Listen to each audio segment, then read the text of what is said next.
দীর্ঘ ৯ বছর পর পশ্চিমা বিশ্বের সব হিসাব পাল্টে দিয়ে ইরান থেকে আবারও তেল কিনছে ভারত। গণমাধ্যম জানায়, এই লেনদেনের জন্য চীনের মুদ্রা ব্যবহার করেছে ভারতের কোম্পানিগুলো। মোদির কথার সাথে বাস্তবের কোনো মিল নেই। দেশের মানুষকে বানানো গল্প বলে ভোট নেন। গণমাধ্যমে মমতা বলেন, সাধারণ জনগণের মূল সমস্যাগুলো এড়িয়ে সবসময় মানুষের আবেগের বিষয় টেনে আনেন। বাংলাদেশ সহ বিশ্বের গুরুত্বপূর্ণ সংবাদগুলোতে আপনাকে স্বাগতম। প্রথমেই শুরু করছি আজকের একটি তাজা নিউজ দিয়ে। অন্যদিকে জানা গেছে, বিশ্বজুড়ে তেলের বাড়তি দাম নিয়ন্ত্রণে আনতে আমেরিকা কিছুদিন আগে ইরান এবং রাশিয়ার উপরে থাকা বেশ কিছু নিয়ম কিছুটা সহজ করেছিল।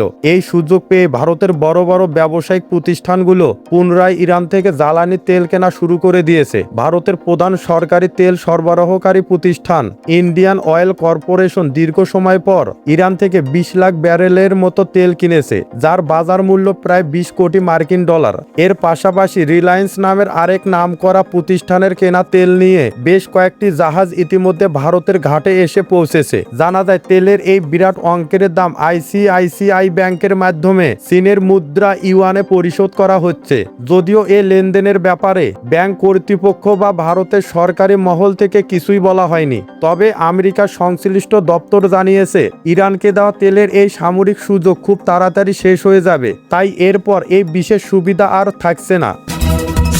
এদিকে পশ্চিমবঙ্গের মুখ্যমন্ত্রী মমতা বন্দ্যোপাধ্যায় ভারতের প্রধানমন্ত্রী নরেন্দ্র মোদীকে উদ্দেশ্য করে বলেন, মোদী শুধু বড় বড় কথা বলেন, কিন্তু তার কথার সাথে বাস্তবের কোনো মিল খুঁজে পাওয়া যায় না। তিনি অভিযোগ করেন, দেশে এখন ব্যাপক অনিয়ম চলছে আর সাধারণ মানুষ এর জন্য চরম কষ্ট ভোগ করছে। বিদেশে গেলে তিনি সবার সাথে মিলেমিশে থাকার কথা বলেন, অথচ নিজের দেশে এসে তিনি মানুষকে আলাদা করে দেন। এটা তার দ্বিমুখী আচরণ। মমতা আরও জানান যে, এই যাত্রায় সাধারণ মা এবং বোনেরাই তার আসল সঙ্গী। তৃণমূল দলের নেতা কর্মীরা কখনোই টাকার কাছে মাথা নিচু করে না, বরং তারা সাহসের সাথে এগিয়ে যায়। তিনি আরও বলেন, শুধুমাত্র তার দলের বিরুদ্ধেই সবসময় মিথ্যা অভিযোগ আনা হয়, অন্য দলের বেলায় সবাই চুপ থাকে। তাই সাধারণ মানুষকে আরও বেশি সচেতন হওয়ার জন্য তিনি বিশেষ অনুরোধ জানিয়েছেন।